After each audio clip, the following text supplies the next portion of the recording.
handheld. Kasi I actually wanted to talk about something like the DS. The DS. Oh yeah. We haven't gotten to like the DS. Yeah. This leads us to the next bit, which is so the GBA was the handheld, the Nintendo handheld that started on. But moving forward a few years, it was either you were a PSP guy or you were a Nintendo DS guy. Let's start discussing with the DS first because that's what I personally have experienced because I never owned the PSP. For the DS, I also did not own a DS ever. My cousin again lent me a DS Lite. DS Lite. Okay.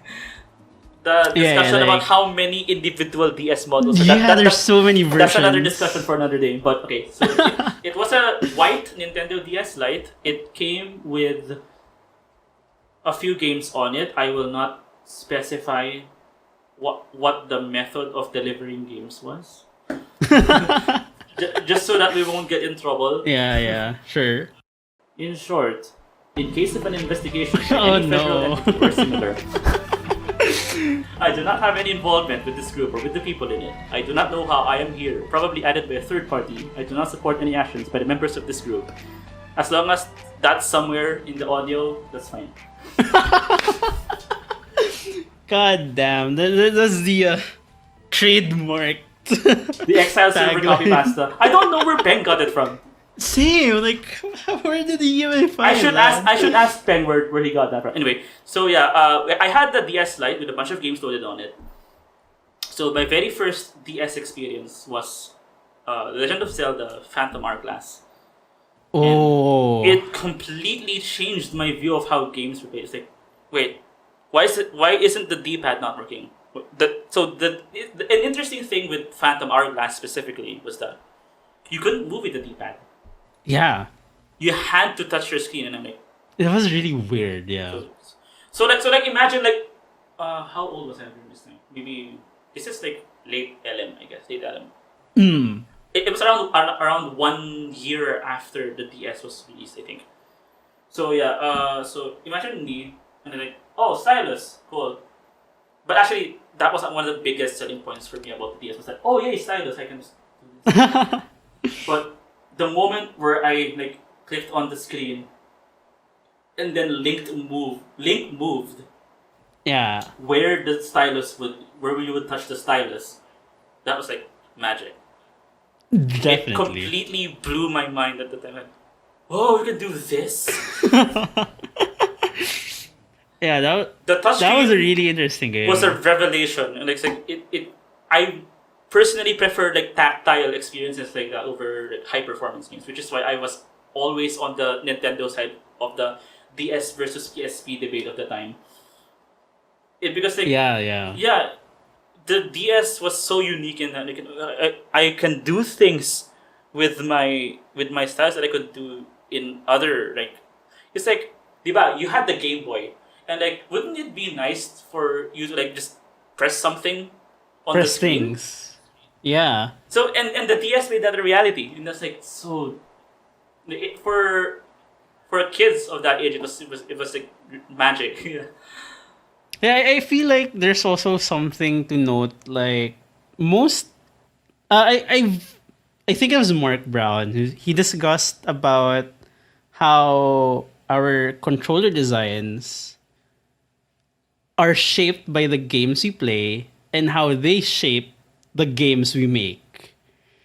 And like the PSP had a very old design, like two analog sticks. It was very conventional. Meanwhile, like the Nintendo DS had this very innovative idea of like adding a touchscreen, and it just opened up so many avenues of unique and interesting gameplay. Like you would never have like what was that game again? Let's discuss that. I will discuss two specific games in particular.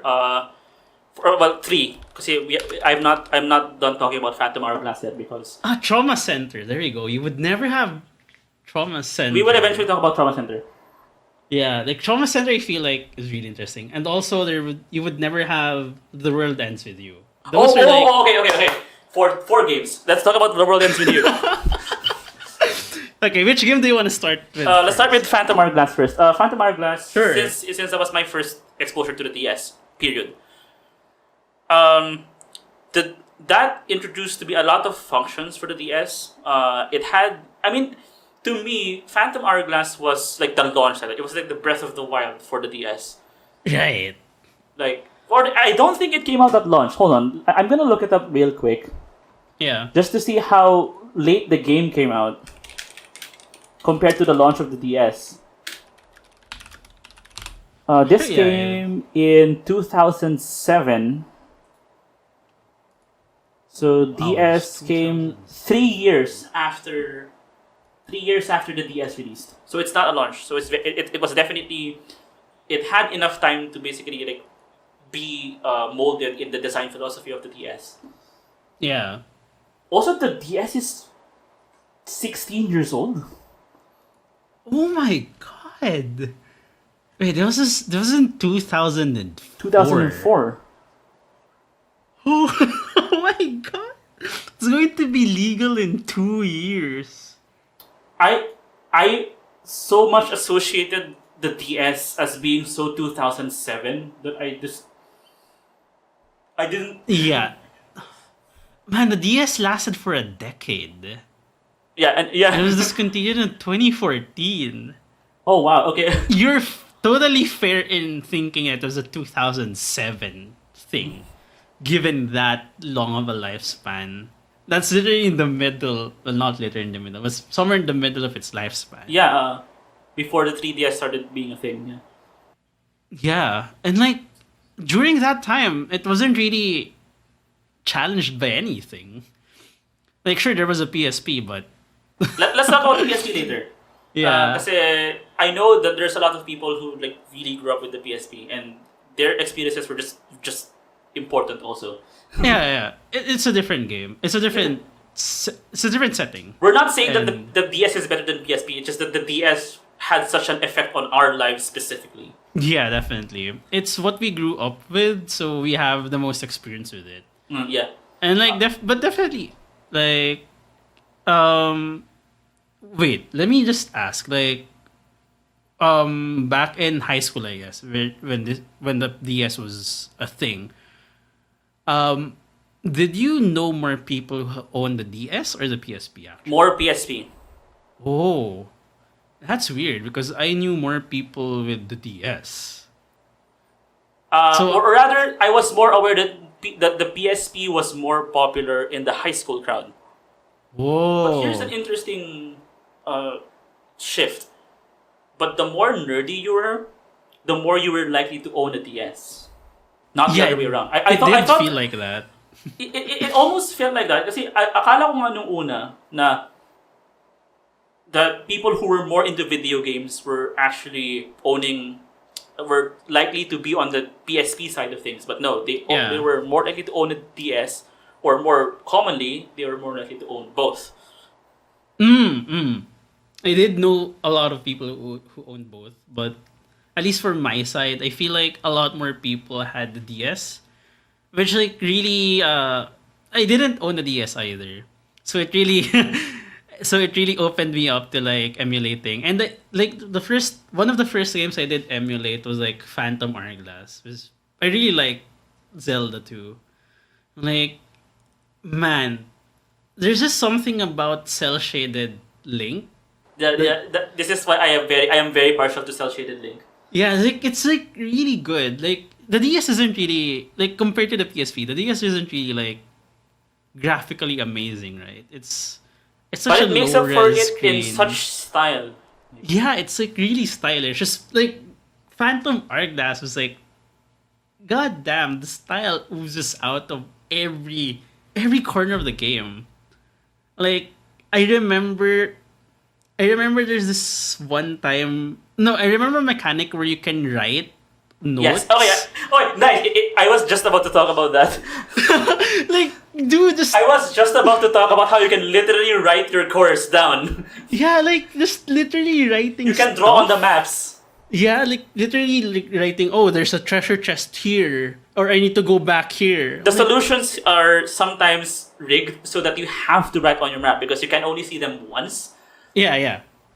Or you can see you can you only have access to the information once. It doesn't get updated to your map. You have to draw it there yourself. Right. But like That's what I mean. just that interactivity is so I haven't seen that in any other game besides Etrian Odyssey, but The map interface is so good at pulling you in. That, Yeah. For example, there are certain things like there is a crest here. You have to like literally erase it off of the map using the stylus. yeah, like You have to. There's a segment where you have to figure you. The game doesn't tell you what to do, but you can figure out that it's wanting you to close the DS so that the Right. stamp on the upper screen Sa- will engrave. Will be Yeah. stamped onto the map on the the bottom other screen. on the bottom screen. Like And oh the my other one God. is literally blowing off the dust off of a map using the DS microphone. To me, Val, it was like I could never imagine like having that kind of experience on like a computer or like a PlayStation 1. Emulation does not do it justice because you have to like Emulation does not do it justice. Like just physically closing the screen to do a game mechanic is where did this where come did this from? come from? Yeah. And I like that. This is I like that amazing. this is kind of the devs had a few years to figure this out, which is nice. Right. Like you wouldn't have this on like the GBA because it didn't really have a clamshell. The GBA SP did have a clamshell, but it only had one screen. And the So thing is, I- like, it won't make sense if you. Yeah, if you close this thing, like what for, right? But just on the DS, just having the top screen interact with the bottom screen by closing the DS, that was some genius thinking by. I mean, it's like Nintendo it's right a there. really small drop in an ocean of like innovation. Like it doesn't amount much in retrospect, but for us, it was like. Yeah, of course. Like it's a gimmick. Let's call it what it is. It's a gimmick. That and Spirit Tracks were some of my most favorite games. I actually think I like Spirit Tracks more. I like Spirit Tracks. Well, no, I like both. I think I'm more partial to Phantom Hourglass, but I'll have to give Spirit Tracks like its fair mention because playing as Zelda there is like Playing as one playing as Zelda, two trains. yeah, trains actually. Yeah, actually, like the feeling of controlling a train, amazing. On the DS, And I am again like circling back to Smash. Thank you, the developers of SSVU, for adding the Spirit Track stage. It's one of my favorite stages in the game. yeah, I really Not the normal version. The normal version sucks. That's fair. Man, to go back to that day, like just playing Zelda. But yeah, my experience with Phantom Hourglass was kind of soured by its main dungeon because you have to keep going back. Right. I In actually Spirit Tracks, kasi the main dungeon is like unlocked in segments and you can just skip forward. right. Then you skip the other stuff, right? I actually like that part of Phantom Hourglass. Like, I did have problems with it, but the thing is, at I mean, least it's for not me, as bad as people made it out to be. yeah, it's like it's the same thing, but you unlock more items. So the way you go through the previous stages is a lot different than the first time you go there, the second time you go there, and I really like that feeling of it's like I'm getting better at the game, although I'm not really getting better at the game, right? The game is just giving me more options to. Yeah, that's why I won't dismiss the Temple of the Ocean King as just being filler or padding. I mean, it kind of is, but at least the game doesn't outright make you do things again just because. Right. God, like I think the thing that no, I won't say it turned me off, but the thing that I really didn't like about Phantom Hourglass was just the main mechanic of moving Link with a stylus. Like it's the defining mechanic of the game. Like everything you do with a stylus. With the stylus. right? The thing is, I was a child, and um, I didn't have a DS, so usually I just borrow someone else's DS to play the game. Or well, I emulated the other game. Like eventually emulated the game. But when I was playing with the DS, we were kids, and kids tend to lose things. One So of you those lost the things stylus? is a stylus, and the game just you can't play the game anymore without the stylus. Yeah. Right? And when you eventually emulate it, playing with the mouse just isn't the same. Yeah, I played Spirit Tracks emulated. Yeah, like it works. It works obviously. sometimes, but okay. Here's a big problem with when playing Spirit Tracks emulated. One of the core game mechanics is the flute. All And right. what you're supposed to do is you have to blow into the You mic, blow. play it. Yeah. And like emulation Doing back it, then. doing it back then with no cash is just Yeah, it wasn't a it good wasn't idea. that good. But anyway, so so you did mention borrowing somebody else's DS. What was the first game that you played on someone's DS?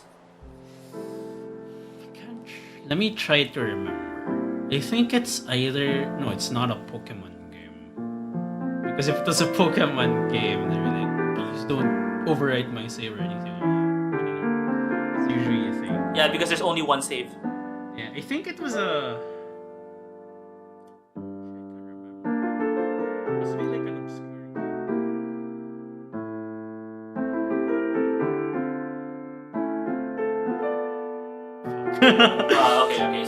So let's just continue the discussion because I have like games that I already have in mind to discuss anyway. The second one was it came also in the Oh, yeah. Yeah, some of the more advanced versions of. and I'm cutting everything from this point. So there was also this game. It was no. It didn't matter that it was not their same region because this is not the Japanese game.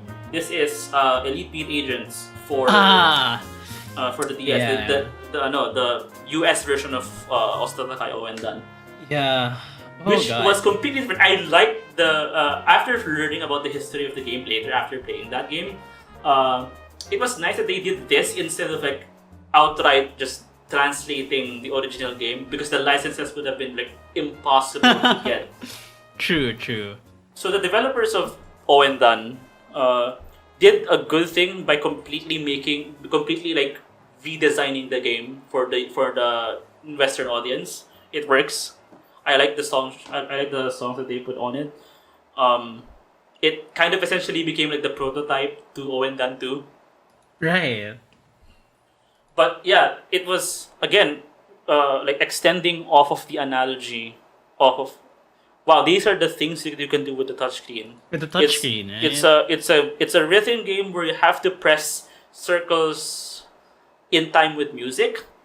Insert editing video gag here now. Welcome to us.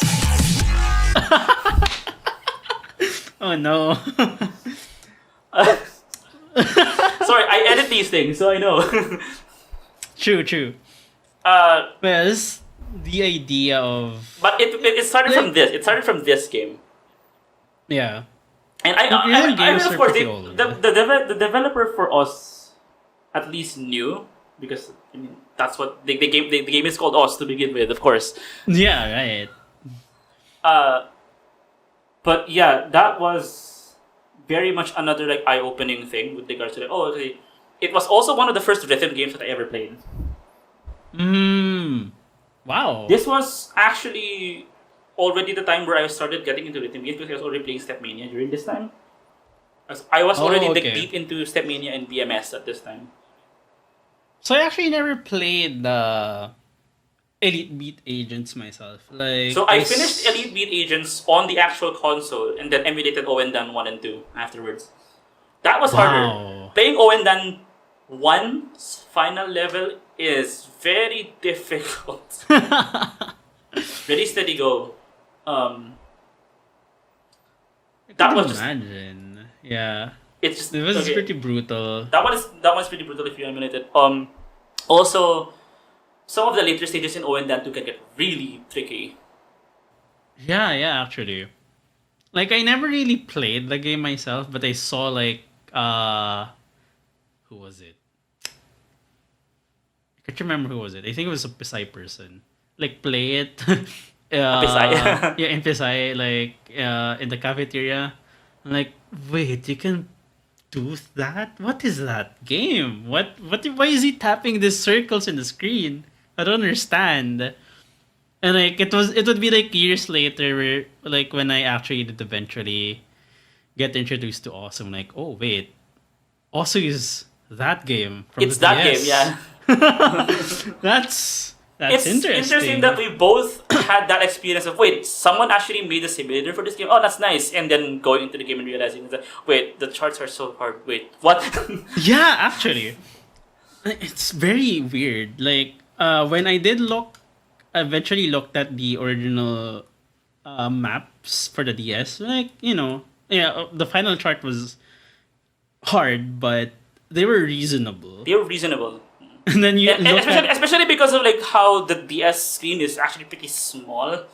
yeah. Like you don't really need to move your hands that far. So like small, fast things could be like done relatively okay. But on like a computer, like using a mouse A or mouse. like using a tab, like a drawing tab, like Wala pa. Damn. I want a drawing tab. I forgot about that. Yeah, drawing tab. You would. yeah, like got like damn. The difficulty jump was just intense. Yeah, it was intense. Yeah. But yeah, like I do get like although I never did play Elite Beat Agents, like damn, that's a really good game.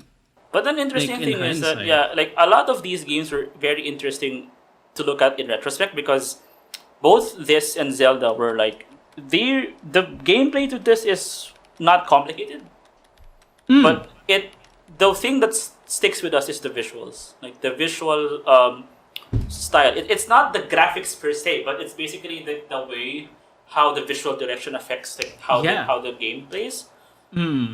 Which leads into so now let's talk about Trauma Center because Oh damn. because What I also game? tried playing that with an actual DS at some point and I'm like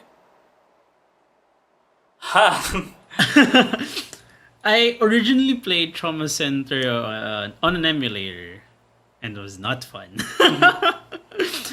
I never got to playing Trauma Center until I got a you just click right now. yeah, like playing it with the mouse and like making stitches and stuff. It just didn't really feel It doesn't feel it doesn't that feel, natural.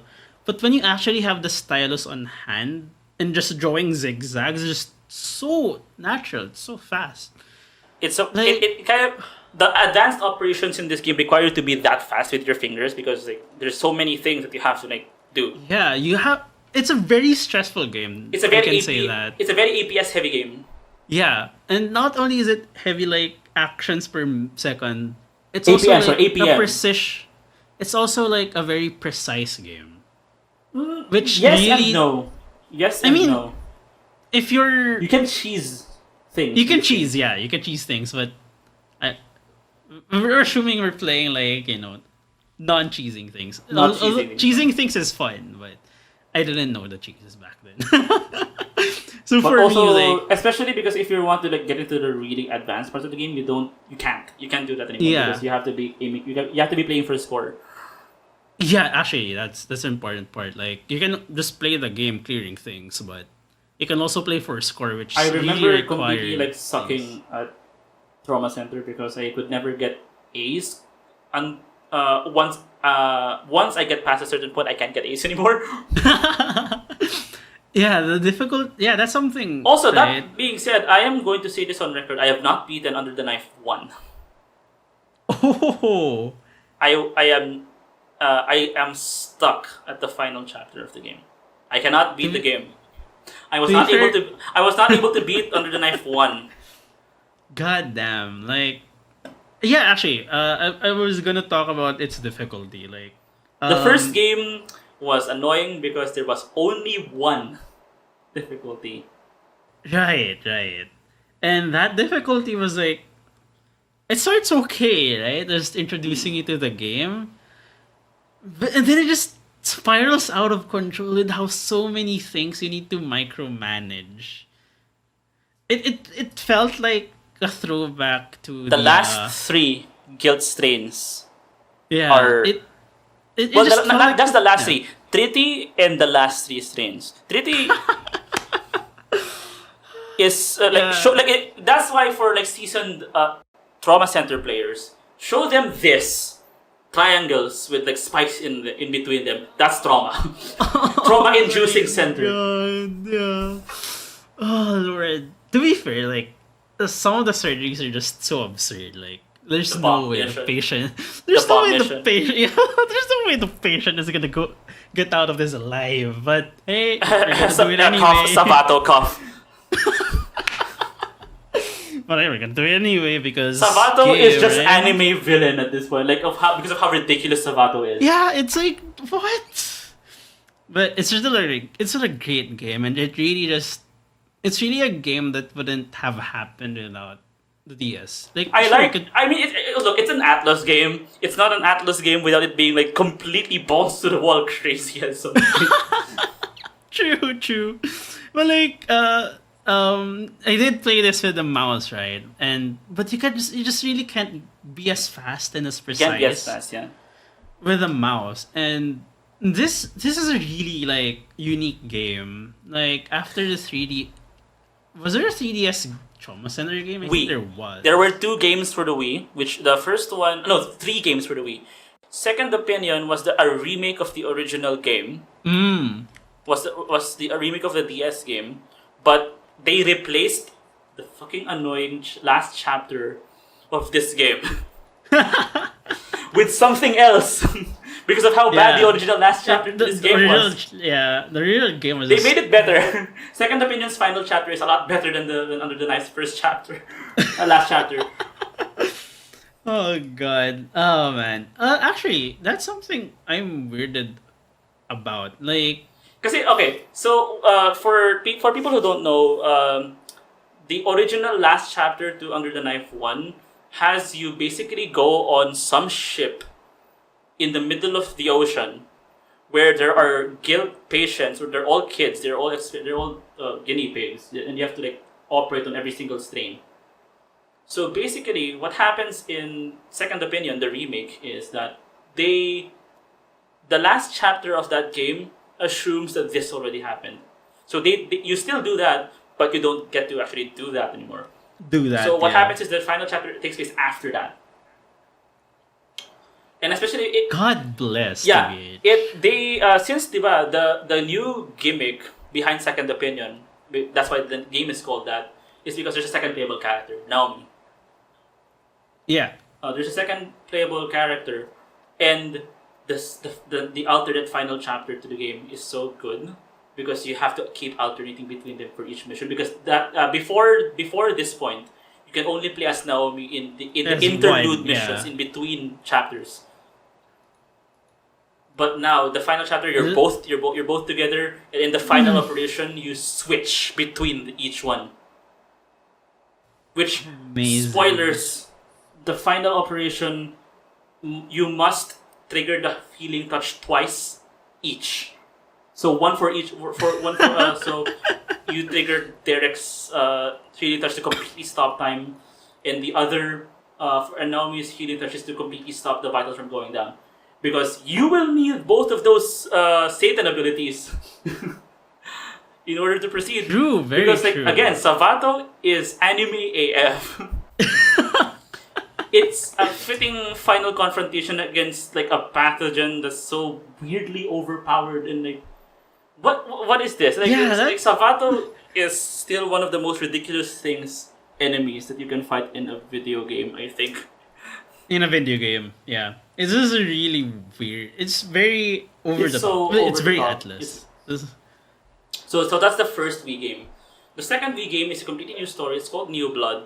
I have not played this one, but I have not played that either. I have not played that either. I've heard it's it's okay. It's pretty good. It has like a few different things in it. But the last one, the last trauma center game for the Wii is called Trauma Team. It's very different actually, because it's not surgery. It's rather surgery is now one of the 6 gameplay types in the game. So I actually got invested in this even just from watching playthroughs, because Trauma Team's story is probably one of the better ones in the entire franchise. I love talking about this game because I think narratively it's the best one. It's set in a surprisingly realistic environment. There is no guilt in this game, or rather, you actually don't get to fight like super viruses or whatever in this game. They remove that entirely. Not entirely. But talking about whatever that is would require me to talk about spoilers. So Naomi is back. She returns from Second Opinion, and she's playable in this game. Sort of. Okay, so here's the okay. You are playing as 6 characters in this game. You are CRS-01, the surgeon, who is like imprisoned for committing bioterrorism because he was involved in some sort of weird. He was framed essentially for causing like a. I think it was. I forgot if it was actually guilt. But it was definitely one of those things. But he had because he's such a good surgeon. What happens is he has a deal with the local hospital, so that I will let you conduct operations here, so that you'll get years off of your sentence. So that's the first. So yeah, this is the classic trauma center gameplay you're used to. But here's an interesting thing that they do for this game, and I really like that they do this. There is no more time limit. Oh! They took away the They time actually limit. took off the time limit. That's okay. Wait, that's actually very. Wait, so how? So what is the source of the difficulty then? Is this like if there was no time limit? The surgery portions are actually surprisingly easy. It's the other modes that we're going to have difficulty. So the only fail condition in surgery is now losing vitals to 0. That's the only lose condition in surgery now. You can only lose by getting vitals to 0. So the difficulty is in the other modes. What are the other modes? So let's look at it each. Since we have surgery, the next one is called first response. First response is you have to manage multiple patients at the same time. Your goal is not to completely cure their condition, because you're a first responder. So what happens is you can only do certain things, and you have to keep their vitals up until they can be taken to the hospital. So this is the most stressful mode in all of this game. God damn. This is the most stressful mode in all of this game, because once you get to the later missions, it ramps up very hard. You have to prioritize patients. It's less of a time limit and more of a this patient is like getting like really low on vitals. We're losing him. No, seriously. Like, watch videos of like all of the second half's first response missions are stressful. Like sobra. Especially because like, well, okay. Let's talk about the narrative later. This is just the gameplay. The game for modes. now. Yeah. So I'm just explaining the game modes for now. The third game mode is orthopedics. It's like surgery, but you can only have 3 mistakes. Otherwise, you fail. Ooh. So it prioritizes slow, methodical. Yeah. Like, you want to be as precise as you can. Because, again, there's no time limit. You can just like do things as slow as you want, as long as you don't make a mistake. it's like surgery, but you can take it easy. The mode, but the difficulty in it comes from how like precise you have to be. Yeah. And especially because remember you're playing this with a Wii, touch, Yeah. motion controls. Motion controls. Motion controls. Oh, Jesus. So it can get a little bit annoying towards later parts of the game because of how little the game margin of error can be for some of these. And the fourth imagine. game mode is called endoscopy. You insert a tube into a patient's body and just look for things. Oh. So what happens is you get a screen and then you have to like maneuver the Wiimote so that you have to like push it forward and backwards. Oh my god. Oh my god. It sounds exactly as janky as I made the description to sound. Unfortunately. Oh Lord. It is all I could just imagine. Unfortunately, these are the longest missions in the game because of how janky the controls are. Oh god. Oh no, the Wii controller isn't really known for being That's actually that's one of the already. biggest minuses of the game, honestly. And like, this isn't even getting to her character, which I think is like, huh? We'll talk about the characters later, but that's okay. So the last two game modes are, I hesitate to call full game modes because they're essentially VNs. Ooh. The first, not surgery, not pure game mode is called diagnostics. You play an MD, and you examine patients. So basically, what you have to do is get information from them. So basically, you have to interpret X-rays and CT scans. You have to like look for signs of like whatever's wrong with them, and then diagnose them with them afterwards. This is by sheer virtue of the character that you are made to play as in this game is my favorite in the entire game. Not because it's so light on gameplay. It's like this segment of the game I approach as a VN almost, because that's kind of exactly what it is. Just so, and the last one is forensics. You play as Naomi from Second Opinion again. Yeah. But interestingly, her story is the most Atlas of them all, which is very interesting because her story is the most Atlas. That side of the game can honestly be its own game because of how Atlas it is, how fully formed the concept is. Because Naomi can now hear the last words of the dead. So the concept is this: at the beginning of each stage, you get a phone call, and in that phone call, you will hear the last words of the dead that you're trying to the dead person you're trying to investigate in this game. So everything from this point onwards is like an adventure game. You go to the crime scene, you look for clues. It's like Ace Attorney in a bit. It's like the investigation portion of Ace Attorney. Yeah. You collect evidence, and then you combine evidence in order to piece out the mystery of what happened. What was the cause of death? Wow, that's Trauma Team is easily the most varied and most narratively intriguing of all of the Trauma Center games, and it came out 10 years ago. God. Wow, that I never realized it was that old. It's a decade old already. And they never made a Trauma Center game ever since, as of this recording. Yeah, like they completely missed out on the 3DS. Like Atlas, guys, the Switch has been out for 3 years. 3? Oh yeah, has it been 3 years? Has it been 3 years or 4 years? Was it 2017? 2017, right? Late 2017. It was March 2017. Oh, March 2017. Okay, it has been out for 4 years. God. Like Atlas, we're talking like, dude, it's ripe. Yeah. It's ripe. It's ripe.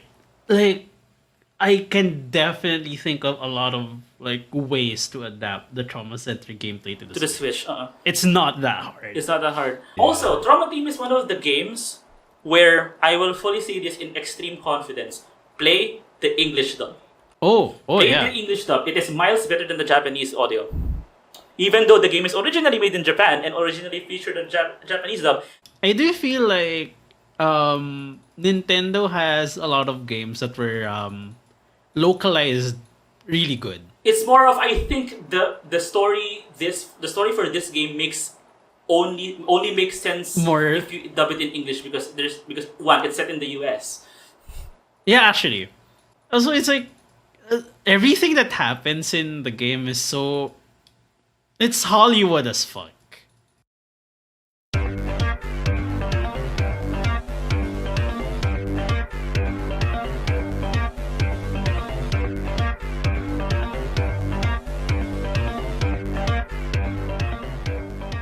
Like, yeah, I just feel like for the most part, I would actually like put Puevi's Sweaty? no, The World Ends With You. So Okay. English, what they call this? It's at least on par with the Japanese. It doesn't have. It's story. not voiced. At least I think it's not. It's voiced. not voiced, yeah, but just the translations. I feel like it's really good. Well, I don't know. I remember The World Ends With You having voice lines. Hold on. It's not. It had some It voice had some voice lines, like cutscenes. Yeah, like cutscenes, but they were very minimal. For the most part, it was just a script. Yeah, I think. Yeah. And I'm pretty I would put the English script like just slightly better, at least for me, than the Japanese script. Like, I looked at the Japanese script a bit, like when I actually knew a bit of Japanese already, not when I didn't know shit back then. And like, that was okay. It's the same story, but like the English script just had this extra characterization of, at least I guess I could say that I felt that the lines were really meant for like teenagers. Like the characters in the game are like teenagers. They can't be like older than 18. And like I guess this is a difference in understanding Japanese. I don't understand Japanese as well as you. But when I was reading the script in Japanese, it just felt like generic lines. It felt like how Hollywood thinks teenagers speak. But here's the thing about Tuewe's script. It doesn't feel patronizing, at least. It didn't feel like that, at least. It did kind of like ooze Japanese rebelliousness in some parts of it. But at least it didn't feel cringy. It didn't feel cringe, yeah. In the end, it felt like that the English script had less of the Japanese angst and just more of like typical teenager angst. It was rad. It was more rad in the English version. Like, it just felt like it really felt like something a Westerner could relate to. Like, the Japanese script would have, if they just didn't localize it, just translated lines, it would have felt really, they would have not. It would have been a lot more of a downer than the English localization made it seem, right? True. Like, in the end, the game is very hopeful in its message, right?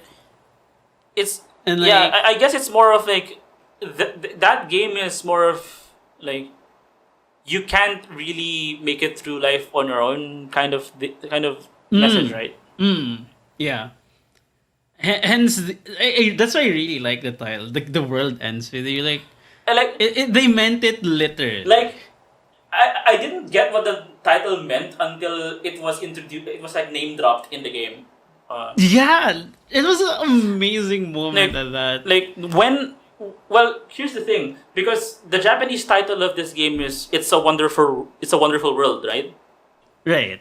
But the English version's title actually encapsulates more of the image of the game more. Yeah, the main message of the game. The world basically ends with you. Like, in the sense that, yeah, literally, what you see of the world is what you can perceive. Like, and yeah, literally, you decide on how to end your world, rather to look at the world, because your world is only as good as what you look at. Yeah. As only as good as how you perceive it to be. God, what an amazing plot point! Like, the moment it just got titled up, was like, everything makes sense now. It was so good. Like the same. I mean, look, the plot is still pretty.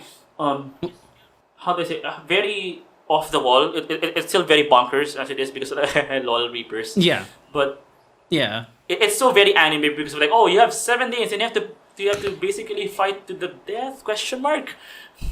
Yeah. But like, it doesn't if you're- feel like one of those games. They're parang, oh, they're just like making people fight each other. It doesn't feel like that specifically Right. because Yeah. people, the game's rules don't make players fight each other.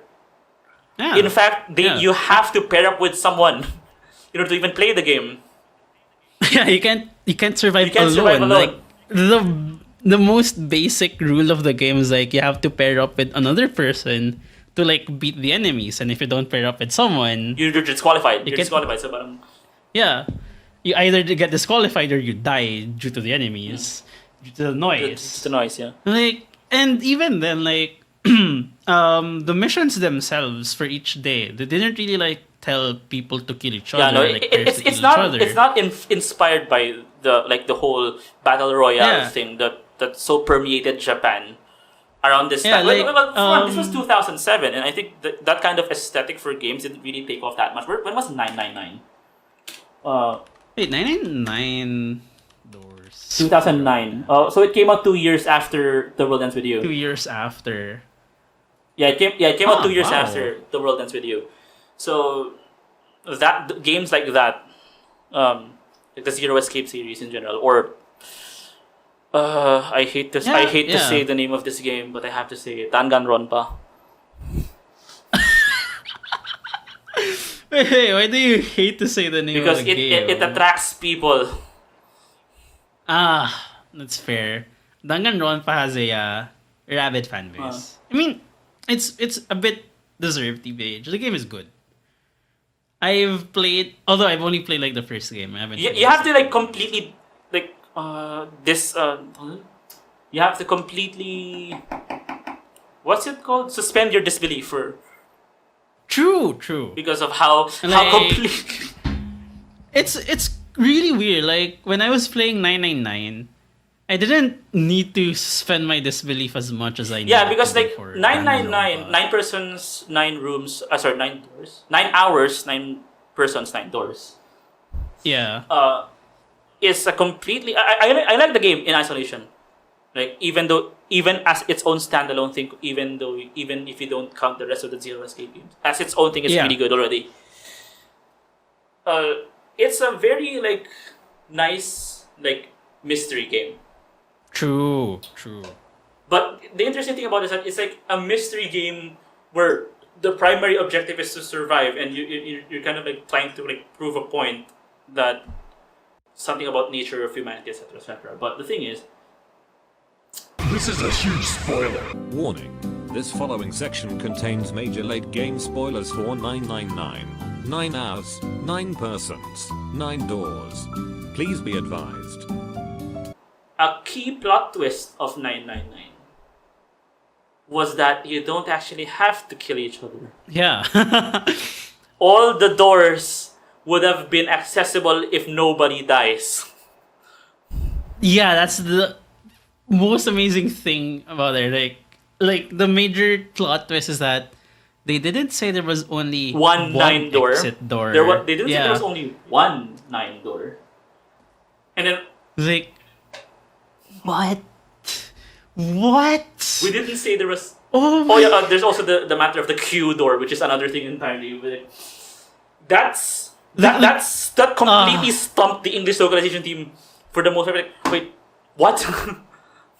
yeah, actually, that was the way they handled that was pretty good. But I could imagine just how stressed they were. They 'Cause only had like goddamn, a few days remaining for the deadline when they got to that part. I was like, oh no, what is this? Oh my oh god. Oh god.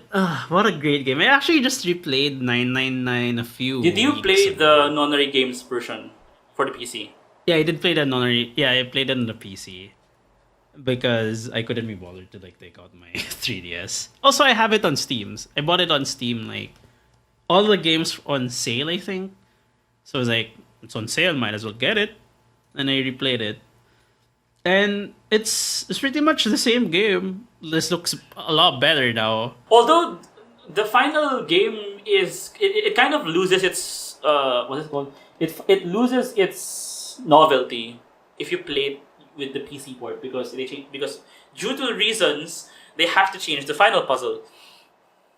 Yeah, They have yeah, to change the yeah. final puzzle of the game They because did. there's only one screen, and I will not spoil You could. that one. Yeah, that was pretty sad. That's true. I will not spoil Like- why the final puzzle of the original game had to be like that, even though it's easy to make fun of. It's easy to make fun of the final puzzle of 999. But it's really, I don't know. I really like the final puzzle just because Of what it means. it really made, yeah, what it means. It just at least on a technical standpoint, it's just an amazing use of what you had of the as exact shape of the console DS. even. Like it's so Handheld rather. it's so big brain. Just let me use that. It's so galaxy. It's so galaxy brain actually. Like oh my god! Like I could just talk about ours, like how great the DS design is and how it led to so many Galaxy Brain games. But 999 on the DS was one of one of those those games, games.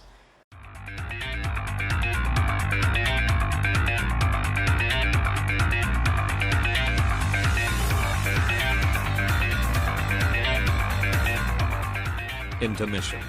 The following section contains many major story spoilers for The World Ends With You. Again, please be advised. So going back to Tuewi, speaking of going back to games where like using its two screens felt like Oh because yeah. here's the very galaxy brain thing about The World Ends With You. You have two screens for the DS, but that also means that because you're playing as two people, you have two battle screens going on at the same time, and you're expected to play them both. Yeah, This actually, is that a was very intimidating game mechanic, to be honest. But at least the game allows you to completely automate it if you don't want to bother. right. The first time I actually like played the game, it was completely daunting. The game gives you like very simple pins, like skills at the start. Like Yeah, the just skills maybe are slash. pins in this game. Yeah, this made you like slash through enemies or like drag lines through the screen to make fire trails or click on enemies to send thunderbolts.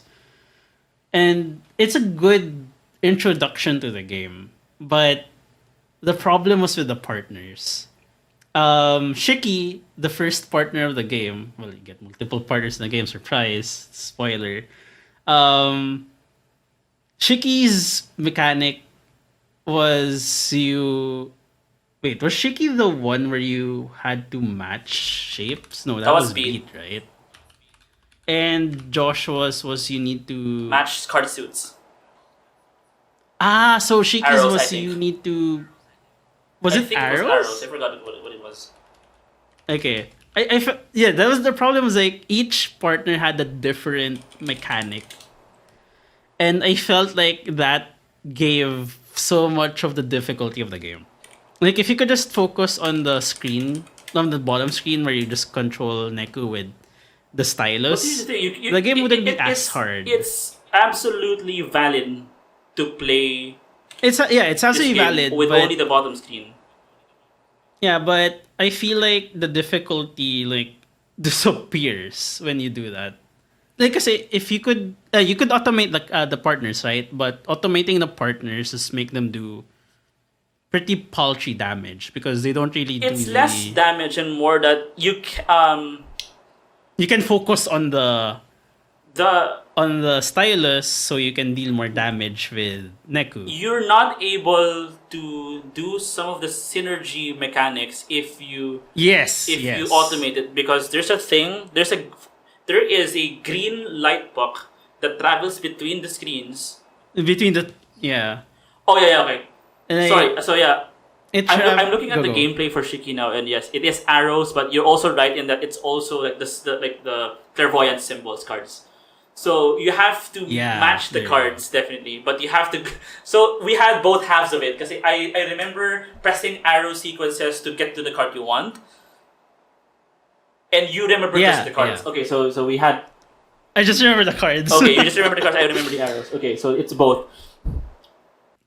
Oh man, Shiki was that mini game of Shiki. I think was my major block It's during actually my first time yeah, playing. because the interesting thing is it's the hardest one. Yeah, actually, it was the hardest Like, one. why was this like when I got to the first second game partner, and started right? playing with Josh? I was like, why is this easier than the first one? It's really weird, right? And then Beat is even easier than Joshua.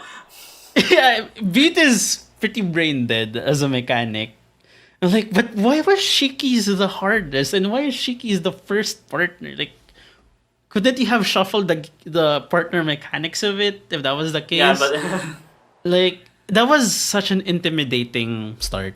And I feel like whenever people think the world ends with you difficult, they think of Shiki Yeah, as think a of partner. Shiki. They think of the first week. so yeah, And I definitely think Toewi gets a lot easier. yes, so I guess a lot easier when you get better pins, for one. Yeah, especially when you get better pins and when you get the better partners. No shitting on Shiki, but I mean, like just the game mechanics of the Shiki as a character is one of the best characters anyway. So yeah, definitely. especially once you figure out But her plot twist. God. Yeah, like oh my god. Actually, I think Shiki is the best written partner in the game. Actually, Yeah. in the sense that I like all of the partners. Actually. she has the most front loaded developed. Well, Joshua is very important to the plot for other reasons. Yeah, and Beat is Beat is actually pretty important too, but his importance. He has a small story of his own, but everything ties back to Joshua anyway. So Yeah, it just plays a smaller role compared to Joshua's backstory. But yeah, Shiki is just so well done. Like so yeah. from the Sorry, go on. Go on. again, like going back to like the world ends with you. Like the start of the game, right? We have MC Nek who's like he's very suspicious of everyone. He's very suspicious of the world.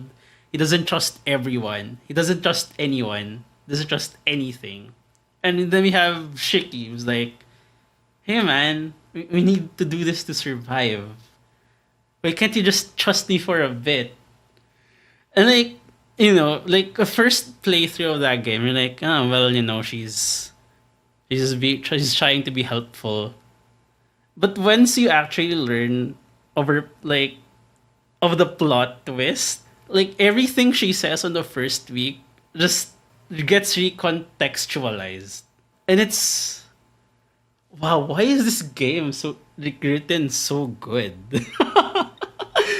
Oh my god, I want to replay the game again. It's mostly good. Yeah, I generally like the writing to this game. Yeah. Yeah, I think they just fell short when they got to Beat. Beat could have been fleshed out a bit more. But most of the his problem kasi with Beat's storyline is that it takes place towards like the very end of the game, and the thing that starts during Joshua's segments of the game bleeds into that, so that Joshua is taking some of Beat's spotlight. Yeah, definitely. Like most of his development happens during the second week when you're partnered with Joshua. And since you're partnered with Joshua, like whatever Beat, I can't look at you. You're not my partner, so whatever happens to you, it's on the background.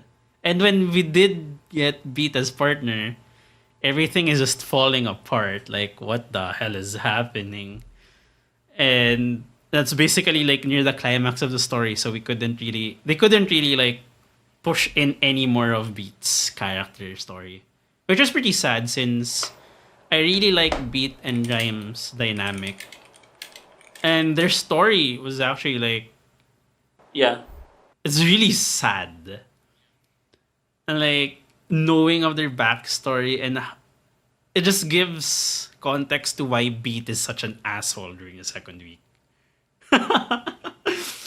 Like, oh my god.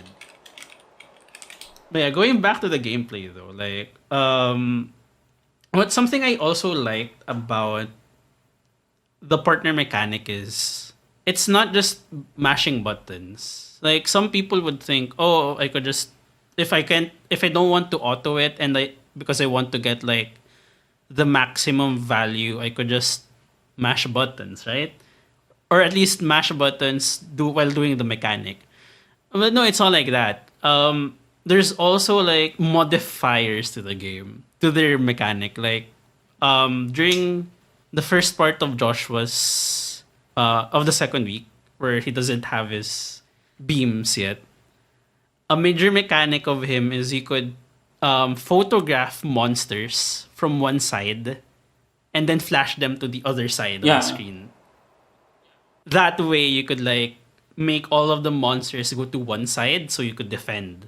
If you were just mashing buttons to his mechanic, you would never make use of that, and the game would be so much harder. Because Joshua would be just left undefended on the other side. So you really had to like make use of their full kits. Although I feel like it kind peaked of. with Joshua. Like Shiki had her air attacks with Mr. Pig. She had like ground and air attacks. And then Beat was like the same. He had a ground and he had an air attack. Like pretty sad. But Josh was like, man, peak to heavy gameplay right there. Especially when he gets his beams. So yeah, the gameplay opens up, I think, with that mechanic for Joshua. But I noticed that whenever I'm playing with Beat, the puck moves faster, or rather, parang it's it's really easy to build a combo with that guy compared to the other partners. For some reason, I guess it just I forget if it's just me or ganun talaga siya, or if it's like really like that for everyone. Joshua is, from my gameplay at least, I'm not sure if this is actually generally true, but for my gameplays, Joshua is the slowest to build up combos. Mostly because you're incentivized to do long chains for him. So passing pucks becomes really slow since you need to finish combos for that. Beat, on the other hand, you can just make short combos and that's it. And it's not like when you make short combos with Beat, he doesn't do damage. He actually deals like huge damage even in short combos. Yeah, it's short combos and that's you why do it a lot. You just do them a lot. Yeah, you just spam it a lot with Beat.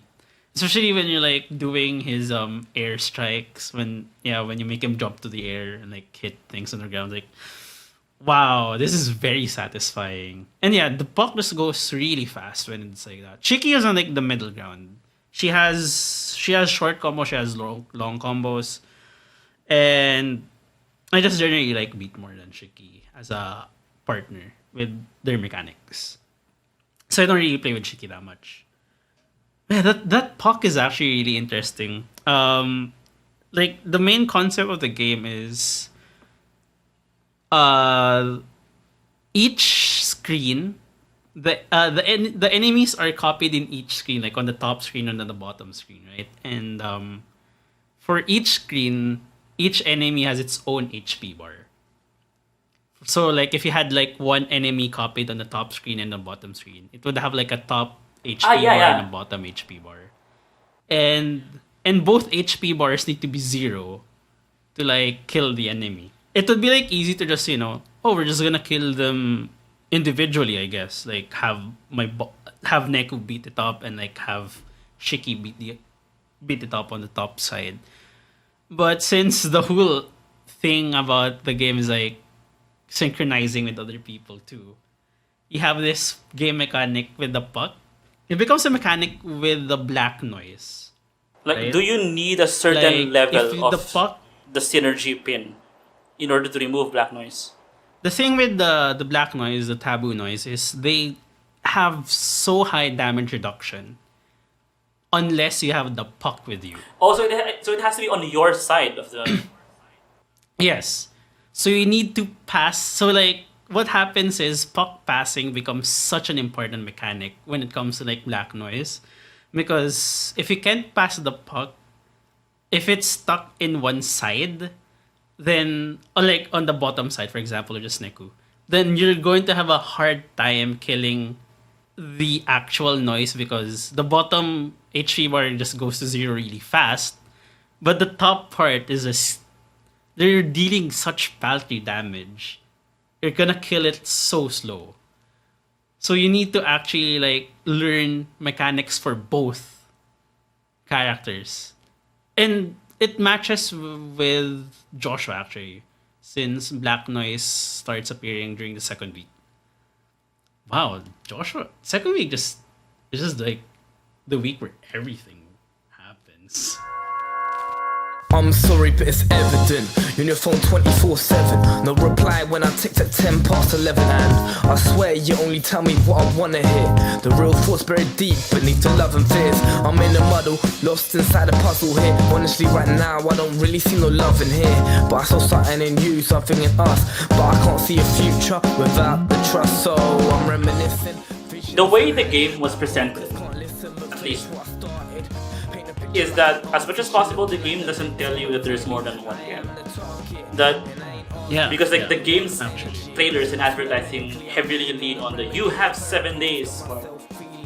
And I think that's a nice spoiler deterrent because once you actually have the game and you realize that bakit ang bilis? The game is going pretty fast. Like I'm already in day 3 and 4 and like and then when you realize that the game loops. Like, wait. Oh god, yeah. Like it feels like I'm already on the 7th day. I'm like already gonna 6 win. hours into this. I forget how many hours it takes you to get to day 7. What is happening? And then you go back to day 1. I'm like, oh, everything is changed. What is happening? And it just reinforces like Neku's worldview, right? Like we see in the later days that what happened during the end of week 1, where basically since only one person could win, what happened was Neku won and Shiki lost. Since Neku got like close with Shiki during the week 1, in the end it was like he got hurt and he basically replayed the game just for Shiki. And it just really reinforces that worldview, like his worldview of other people are a pain in the ass. That's basically how Neku thinks. Because if he didn't like get like mixed with Shiki, if it didn't ended up trusting her, right, he wouldn't have had to replay the game a second time. Because Neku makes the decision to give the victory to Shiki. Yeah. And like the Reapers found him interesting, so that I guess like I'll make you play a second time, sure. So like, you know, it's a special second game, right? It's like because you chose to spare Shiki instead of yourself. It's so smart. It's character development while also like kind of regressing his character. Like it's character development because eventually he ended up trusting Shiki that much that he sacrificed himself. But when we get to Joshua, I'm reading some of the story summary and I think we got some of it wrong. It's actually that Shiki gets to return, but the thing is, in order for Neku to play the game again, he needs to sacrifice the most important thing, and it was Shiki. That was like the important thing, and like what happens was when he gets paired with Joshua, he tries to do what Shiki would do, which is to convince Joshua to like, let's talk with each other. Because we're not going to get through this thing without helping each other out. But Joshua's like, nope, I am secretive as fuck and there's nothing you can do about it. So Neku is stuck between this place where he's trying to emulate Shiki, but Joshua is emulating Neku, basically. And having to keep secrets. So he's like being forced to like see how much of an asshole he was to Shiki. It's like, wow, what a great game. And obviously there's like reasons as to why Joshua was like keeping secrets, because the whole reason Neku was in the game in the first place is because of Joshua killing him. It was him. So it was him. He was the whole reason why Neku had to play the first game to begin with, because Joshua's like, very interesting person. I want you to play the game against as my against pawn." Kitanishi and stuff. Yeah. And obviously, if he said that to like Neko would be like, "No fucking way, right? You're the fucking reason why I'm here, and I hate being here." It's nice that like they Which is- pace the game so that the big major reveals always occur in regular intervals. Yeah, actually. Like, you're never in the dark for too long, I think. Once the reveals start happening, they start happening in distances that are like, that just makes you want to keep playing the game. Definitely. Like, when I first played the game, week 1 took me I feel like week 1 took me like 6-7 hours. But like, once I got to week 2, day 3, day 4, I just couldn't put the game down. Like, I just needed to see what was it's one going of to those games. happen. You just have to like, keep going. It helps that the game itself is so like immersive. The world design is just so good. Like this game's version of Shibuya is so like interesting to look at and just to go around and like Yeah. do stuff. Like, okay, do you have long stretches of the game where you just click your skull pin and then just read everybody else's thoughts? Oh my god, yes, that's very true. That is so much world building there. It was so amazing. Like, I always thought like, oh, this would just be a gimmick, like a one-time gimmick that I could read people's minds, right? But the way the game mingles the real world of Shibuya with the dead world of Neku and others. The underground, essentially. Yeah. The underground is so good. Like, also, the snippets you read during the Sculpin, during reading minds with the Sculpin is genuinely really cool. Like it's- you can tell that since there's like a time mechanic in the game, right?